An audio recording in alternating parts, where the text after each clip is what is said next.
और रामानुजाचार्य का जो विशिष्ट द्वैतवादी जो वो दर्शन देते हैं उसके बारे में क्या बताते हैं, मध्वाचार्य के बारे में, जो धर्म की विभिन्न धाराएं हैं जैसे कि ज्ञान मार्ग की धारा, भक्ति मार्ग की धारा, कर्मकांडीय धारा, उनके बारे में हमने जाना। उसके पहले हम लोगों ने राजपूतों के बारे में पढ़ा कि राजपूतों का उद्भव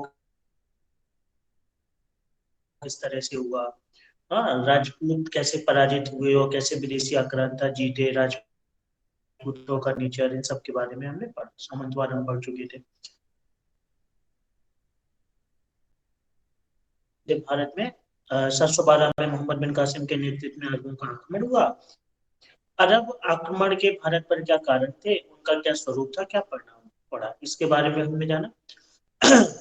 फिर हमने देखा था कि महमूद गजनबी और मोहम्मद गौरी के भारत पर जो आक्रमण हुए उन समानता थी और क्या असमानताएं थी।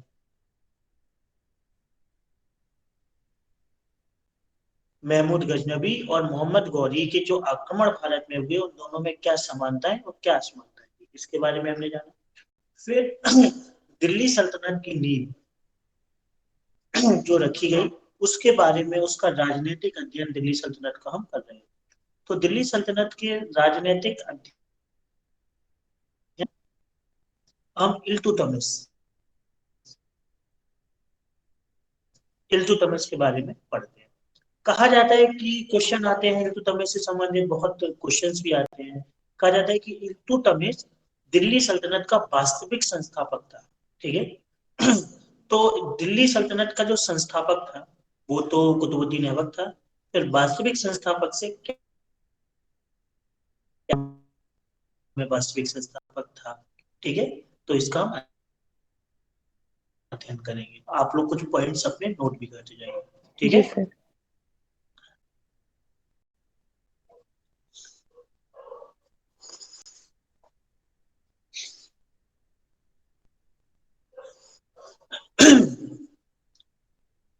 जब भी आप दिल्ली सल्तनत और मुगल काल, दिल्ली सल्तनत और मुगल काल का जब भी आप अध्ययन करें तो अध्ययन करने के क्रम में सबसे पहले आप पढ़ा करिए कि जो सुल्तान होते थे या जो बादशाह होते थे उनके समक्ष क्या क्या चुनौतियां थी, क्या क्या समस्याएं थी, और उन समस्याओं से निजात पाने के लिए उन्होंने क्या किया, किस हद तक वो सफल हुए, और जिस विशेष, ठीक है, जैसे आप लैंड रेवेन्यू की बात करते हैं तो आप उसमें अलाउद्दीन खिलजी की बात करें तो उसकी तुलना शेरशाह सूरी से करें और अकबर से करें। ठीक है। और 1793 में जो बंदोबस्त व्यवस्था है उससे उसकी तुलना करें तो आपका अध्ययन बेहतर होगा, आपकी समझ स्पष्ट होगी और आपका जो आंसर है उसमें ज्यादा धार रहेगी। ठीक। तो सबसे पहले हम देखते हैं कि इल्तुतमिश, इल्तुतमिश के सम्मुख क्या क्या चुनौतियां थी, कोई मुझे बताए।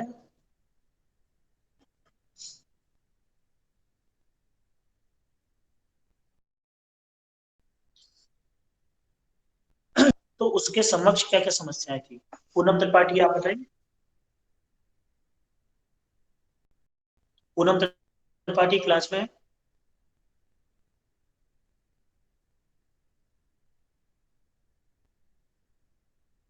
सुरभि शर्मा, सुरभि शर्मा। जी सर। हाँ, आप इल्तुतमिश के बारे में क्या जानते हैं, हमें लगता है आप नए स्टूडेंट हैं क्लास में। जी सर। इल्तुतमिश के बारे में आप क्या जानते हैं। सर इल्तुतमिश जब गद्दी पे बैठे तो उस टाइम पे साम्राज्य जो है एक संगठित नहीं था और कर पाए थे तो इसलिए बिखरा हुआ जैसे था। ठीक है। और जो आपने कहा कि साम्राज्य असंगठित था या बिखरा था, तो इसमें क्या असंगठित था ये बताइए, क्या असंगठित था।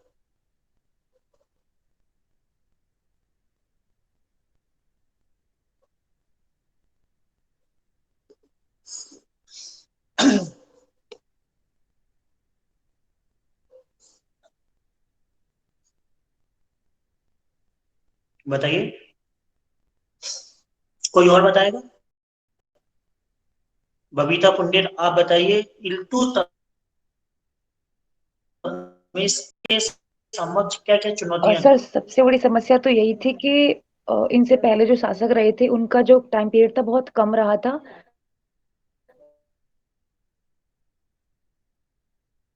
नहीं कर पाए थे सर। और ठीक और है, जैसे आपने कहा कि इनके पहले जी सर, कुतुबुद्दीन ऐबक थे, तो उनका उन्होंने 4 साल का साम्राज्य भारत में था। प्रीवियस ईयर के क्वेश्चन समझ में नहीं आते हैं। दिल्ली जी इलाहाबाद सर। में तो 4 हाँ साल के सर, हाँ और उनको टाइम कम मिलने की वजह से सर वो अपना विस्तार नहीं कर पाए थे। और जो प्रशासनिक जो कार्य होते हैं और जो मतलब सामाजिक तौर पे जो काम, यही था कि वो उन चीजों को विस्तार तक पहुंचाएं। और सर हम्म, उनके प्रतिद्वंदी भी थे, हम्म, जो कि सर गजनी के साथ जो यल्दूज हुआ था वो था। और सर सिंध पे सर कुबाचा का जो अधिपत्य था सर, वो भी मतलब उनके प्रतिद्वंदी थे। याल्दोज और कोबाचा जी की सर। चुनौतियां थी। ठीक है। और सर और राजपूता मतलब जो राजपूत जो थे सर, उनका भी वहां पे दिल्ली जो हमारी राजधानी थी, वहां उनकी कनेक्टिविटी भी सर छूटती जा रही थी। और और सर अभी तो मुझे इतना याद आ रहा है। ठीक है, कोई और बताएगा? आप जैसे जो बता रहे हो ना, बताने की क्रम में एक होता है बता देना, एक इस तरह से बताना कि सुनने वाले को अच्छा लगे। तो थी, सांस्कृतिक थी, आर्थिक थी, वैदेशिक मोर्चे पर थी। ठीक है। तो जी जब सर। आप राजनीतिक चुनौतियां देखोगी इल्तुतमिश को, तो कुतुबुद्दीन ऐबक का ये गुलाम था। ठीक है। और कुतुबुद्दीन ऐबक के साथ में कौन थे? यालदोज और कुबाचा। महमूद गजी, जो मोहम्मद गौरी था, उसके 3 सेनापति थे, कुतुबुद्दीन ऐबक,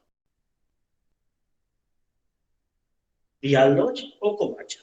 तो ऐबक की तो डेथ हो गई, और ऐबक की जब मृत्यु होती है कुतुबुद्दीन ऐबक की, तो वो अपना उत्तराधिकारी स्पष्ट रूप से घोषित नहीं किया था, लेकिन वो गुलाम था और गुलाम के साथ वो दामाद भी था, तो उसे स्थिति मिल गई। तो यादव और कुबाचा क्या कहते थे कि पहले इसे सुल्तान मानते नहीं थे, वो कहते थे ये तो गुलाम है। ठीक है।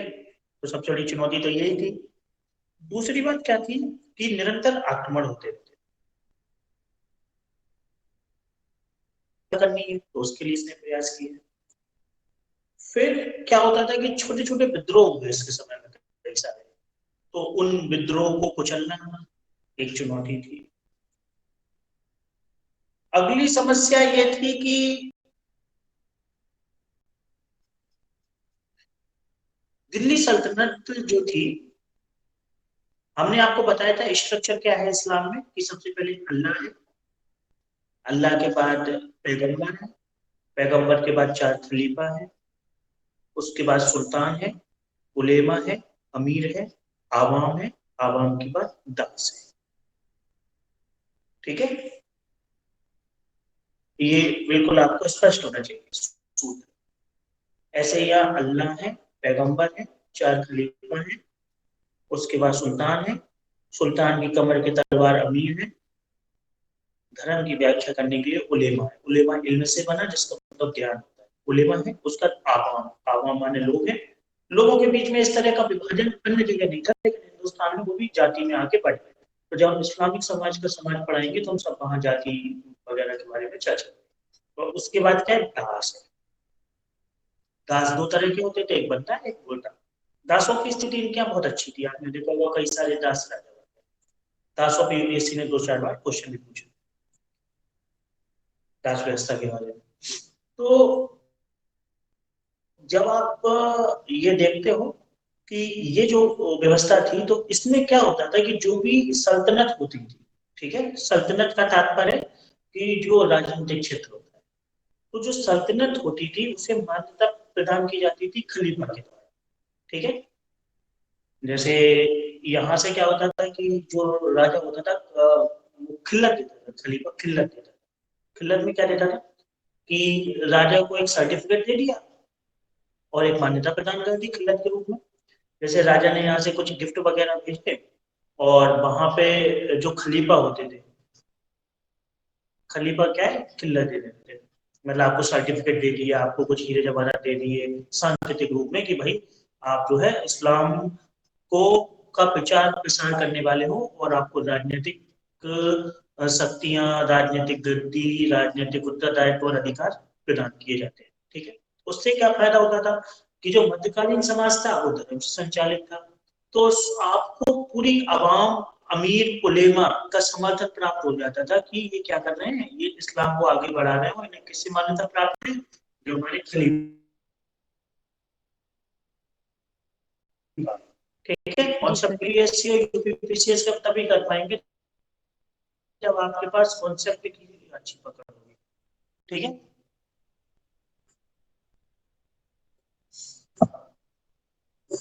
ठीक है। अब इसके बाद हम देखते हैं ये चुनौती थी।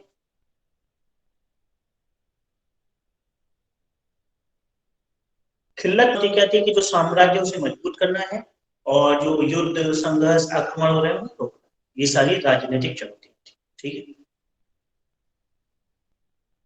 प्रशासनिक चुनौतियां थी। प्रशासनिक चुनौतियां ये थी कि प्रशासन का संचालन कैसे हो, क्योंकि हिंदुस्तान में तो प्रशासन का संचालन हिंदू व्यवस्था के अनुरूप होता था। अब इस्लामिक एम्पायर आया है तो उसके अनुरूप प्रशासन की व्यवस्था कैसे हो, प्रशासन में राजस्व कैसे है, राजस्व क्या होता है, राज्य का अश्व होता है।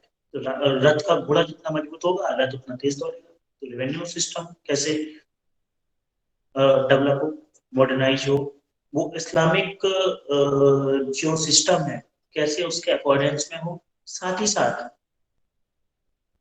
कैसे स्थानीय जनता को भी समाहित किया जाए, क्योंकि ये दाल में नमक के बराबर थे। ठीक है, जो मेजोरिटी ऑफ पॉपुलेशन है they belong to Hindu custom culture, और जो माइनॉरिटी है आप पे शासन कर रहे हैं वो कौन है, इस्लाम के फॉलोअर है। ठीक है, और संचालन कैसे हो रहा है मध्यकालीन समाज का, धर्म से। तो ये भी चुनौती है कि नहीं है। ठीक है, ये प्रशासनिक चुनौती है, रेवेन्यू की चुनौती है। साथ ही साथ जो आपके साथ वाले जो अमीर होते हैं, अमीर माने जो छोटे छोटे राजा होते हैं, वो भी बार बार चुनौती पेश करते हैं कि हमें राजा बना दिया जाए।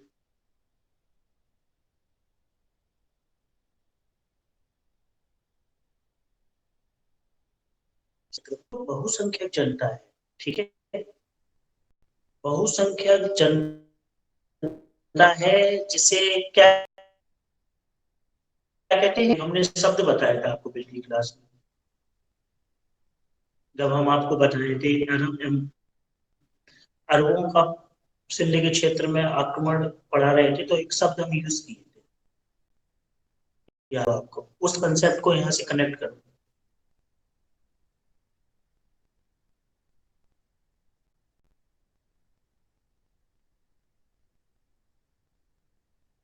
जैसे जो इस्लामिक फॉलोअर है और जो गैर इस्लामिक जनता है उसे क्या कहते थे, एक अच्छा शब्द है, जिम्मी। ठीक है, तो जो जिम्मी है, जिम्मी के साथ कैसा बर्ताव किया जाए। एक तो जिम्मी के साथ व्यवस्था है कि आप या तो जो बहुसंख्यक जनता है उसका धर्मांतर,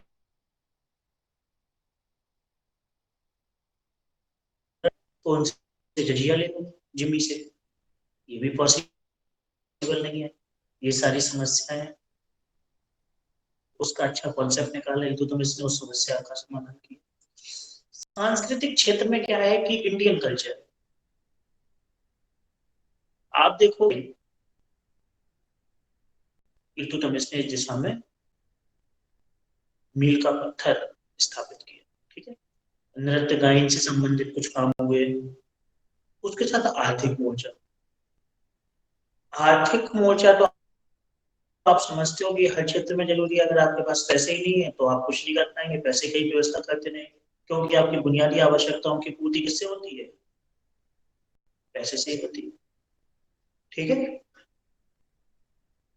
तो इल्तुतमिश ने इन समस्याओं का समाधान कैसे किया? इल्तुतमिश ने सबसे पहले यालदौज और कोबाचा को हराया, राजनीतिक समस्या का समाधान, और जो छोटे छोटे विद्रोह हो रहे थे उन्हें कुचला बुरी तरह से। ठीक है, छोटे छोटे विद्रोह को वो कुचलता है। उसके बाद खलीफा से खिल्लत प्राप्त करता है। जब उसे खिल्लत प्राप्त होती है तो सांकेतिक रूप से ये मान लिया जाता है कि इस्लामिक साम्राज्य को ये बढ़ाने वाला व्यक्ति है। जब ये इस्लामिक साम्राज्य को बढ़ाने वाला व्यक्ति है तो अन्य लोग उसका विरोध नहीं कर पाते, और अन्य लोग जब उसका विरोध करते हैं तो विरोध करने वाले का भी विरोध होने लगता है। समझ रहे हैं आप? विरोध करने वाले के भी विरोधी खड़े हो जाते हैं कि ये तो हमारे धर्म, समाज, संस्कृति के लिए अच्छा कर रहे हैं और आप इनका विरोध कर रहे हैं। ठीक है, तो उसने खिल्लत प्राप्त कर ली।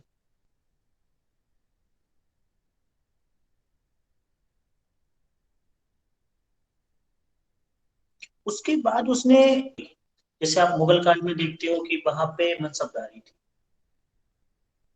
राजपूत काल में आप सामंतवाद की तरह व्यवस्था देखते हो, इस तरह उसने एक लैंड रेवेन्यू के लिए एक सिस्टम बनाया। उस सिस्टम का नाम बताएगा कोई? सर इक्तेदारी व्यवस्था। एक्सीलेंट, इक्तादारी व्यवस्था। हम इक्तादारी व्यवस्था के बारे में थोड़ा चर्चा करें। इक्तादारी व्यवस्था लाने के कारण क्या है? तो कारण आप समझ ही गए हो। कारण सबसे पहले क्या, आपको लैंड रेवेन्यू चाहिए। दूसरा, आपके जो समर्थक हैं अमीर वगैरह, उनको भी आपको सही जगह सुशोभित करना है। तीसरा, आपको प्रशासन का संचालन कैसे करोगे आप? तो इक्ता क्या होता है? इक्ता इक्ता क्या होता है, ये बताएगा इक्ता क्या होता है? इक्ता व्यवस्था के बारे में आप सुने होंगे, इल्तुतमिश लाया, ये इक्ता होता क्या?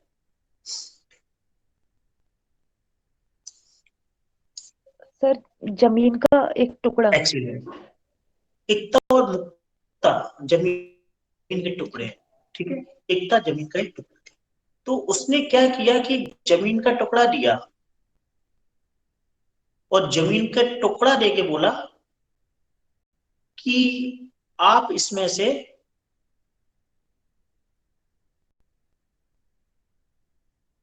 हमें पैसा भेजें।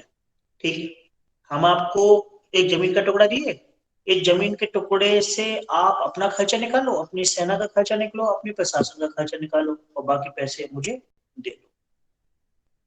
ठीक है, इससे क्या हुआ कि उससे लैंड रेवेन्यू भी मिला, उस क्षेत्र का प्रशासन भी स्थापित हो गया, और साथ ही साथ जो आपके समकक्ष जो बड़े बड़े अधिकारी वगैरह हैं आपको चुनौती दे रहे हैं, या फिर आपको उन्हें सम्मान भी देना है, तो आपने उन्हें क्या है, पोस्टिंग दे दी, इक्तेदार बना दी। तो इतना व्यवस्था लेके आए। तो पूरी दिल्ली सल्तनत में इतना व्यवस्था चला, इसलिए तो इसे वास्तविक संस्थापक कहते हैं। उसका एक ये भी बड़ा कारण है इतना व्यवस्था।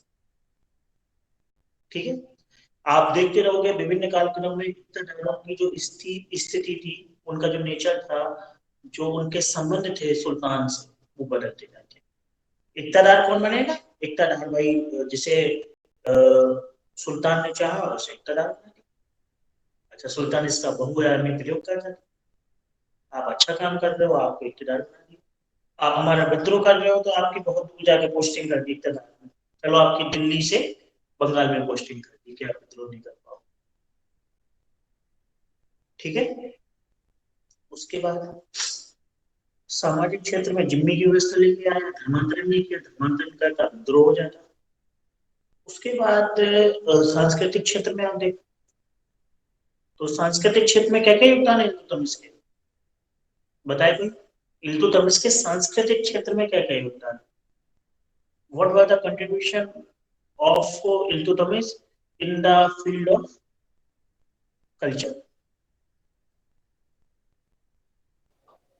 सर इन्होंने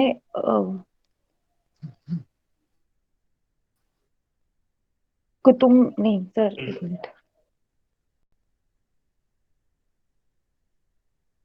कुतुब मीनार और सर 2.5 दिन का झोपड़ा है। और और अरे दिन का चोपड़ा जो है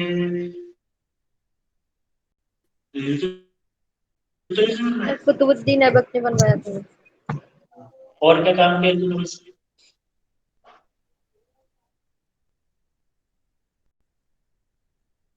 बताइए, कोई बताएगा कुतुब मीनार के अलावा और क्या क्या सांस्कृतिक योगदान है कुतुबुद्दीन ऐबक के?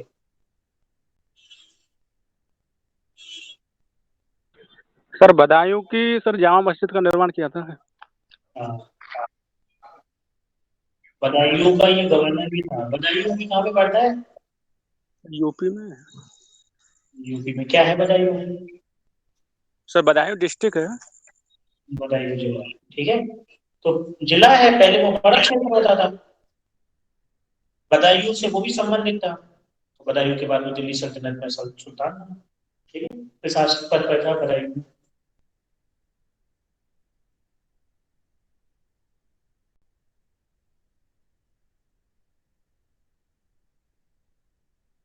कुतुब मीनार के अलावा बदायूं की मस्जिद हो गई। और जो आप नहीं जानते हो वो आप सीखोगे, वही तो आपके लैंड ऑफ का डेवलपमेंट है।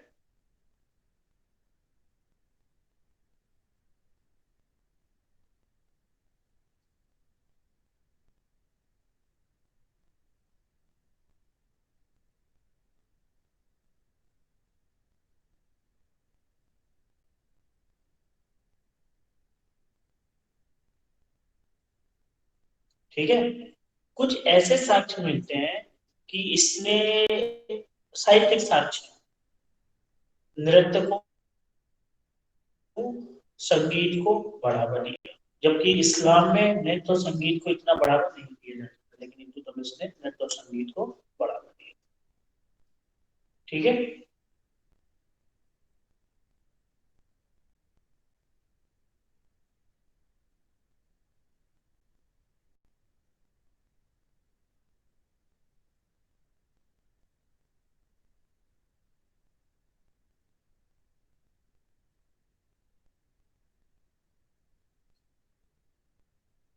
उसके बाद हम देखते हैं कि नृत्य संगीत को बढ़ावा दिया, साहित्य को भी बढ़ावा दिया गया। जब हम उलेमा को संरक्षण देंगे तो उलेमा क्या है, अरबी साहित्य को बढ़ावा देंगे। ठीक है, अरबी ईरानी साहित्य को बढ़ावा दिया।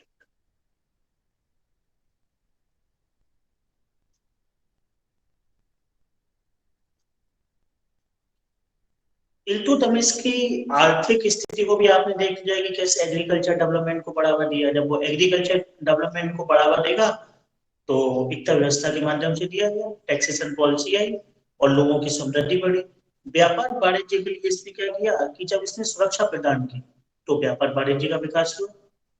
और आप देखते हैं कि इस समय में क्या है, थर्ड अर्बनाइजेशन का फेज स्टार्ट हो गया, तृतीय नगरीकरण का चरण प्रारंभ हो गया। ठीक है। इसके बाद आप देखते हैं इल्तुतमिश ने इन सब क्षेत्रों में प्रयास किया। तो आप देख रहे हैं क्या क्या उसके पास चुनौती थी, कैसे उसने समाधान किया। हमने एकता व्यवस्था के माध्यम से देखा और उसके हमने स्थापत्य देखा। स्थापत्य हम आपको एक दो दिन में पूरे दिल्ली सल्तनत का पढ़ा देंगे। तो उसमें कुतुबुद्दीन ऐबक और इल्तुतमिश, अलाउद्दीन खिलजी, तुगलक, लोदी, ये सारे वंश हैं। ठीक है। इल्तुतमिश वास्तव में वास्तविक संस्थापक था और इल्तुतमिश जैसा राजा अगर नहीं होता तो इतने एक नए देश में, नई संस्कृति में, नए समाज में इस्लामिक साम्राज्य की स्थापना बहुत कठिन हो जाती। और कठिन के साथ उसने इस तरह की व्यवस्थाएं रखी कि जिनसे साम्राज्य का संचालन हुआ। साम्राज्य का संचालन हुआ उसमें इसका क्या क्रेडिट है, क्योंकि इसने जो व्यवस्थाएं रखी वो आगे वाले काल तक चलती रही। जैसे इक्तादारी व्यवस्था है, इसने कल्चर के क्षेत्र में जो चीजें हैं स्थापित की। ठीक है। इसके बाद रजिया सुल्तान। ठीक है। इसकी उत्तराधिकारी कौन हुई? रजिया सुल्तान। रजिया सुल्तान के बारे में क्वेश्चन आ सकता है, क्योंकि रजिया सुल्तान जो है हमेशा चर्चा में रहती है। तो पहले आप प्रश्न लिख लीजिए, हम आपको प्रश्न बोलते हैं। लिखिए। इल्तुतमिश दिल्ली सल्तनत का वास्तविक संस्थापक था।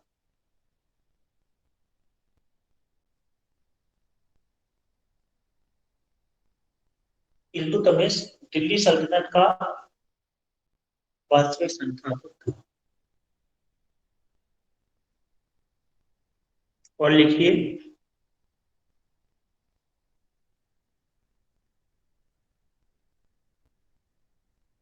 दूसरा क्वेश्चन लिखिए। शंकराचार्य व रामानुजाचार्य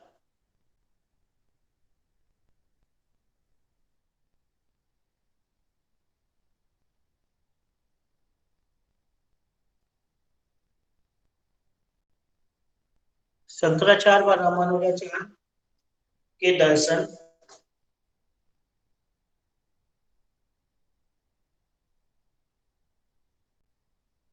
की तुलनात्मक व्याख्या प्रस्तुत करें।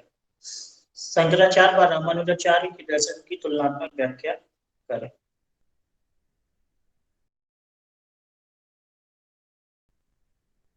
अगला प्रश्न लिखिए। पूर्व मध्यकाल में राजपूतकालीन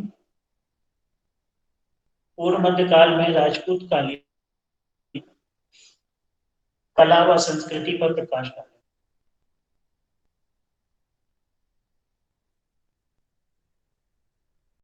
ठीक है।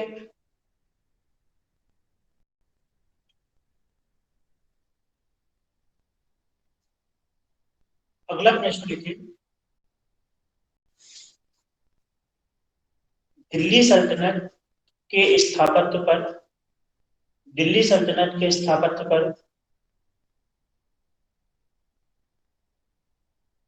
निबंध लिखें। ठीक है, लिख लिया आप सबने? जी सर। ठीक है। आज चूंकि क्लास ऑलरेडी लेट हो गई है और टाइम भी ज्यादा हो रहा है, इस वजह से क्लास की जल्दी छुट्टी करते हैं। अगली 4 क्लासों में आप लोग इस प्रश्न का उत्तर जरूर लिखें। ठीक है। जी सर। इसके बाद क्लास कंटिन्यू करेंगे। ठीक है। Okay sir. और अगली क्लास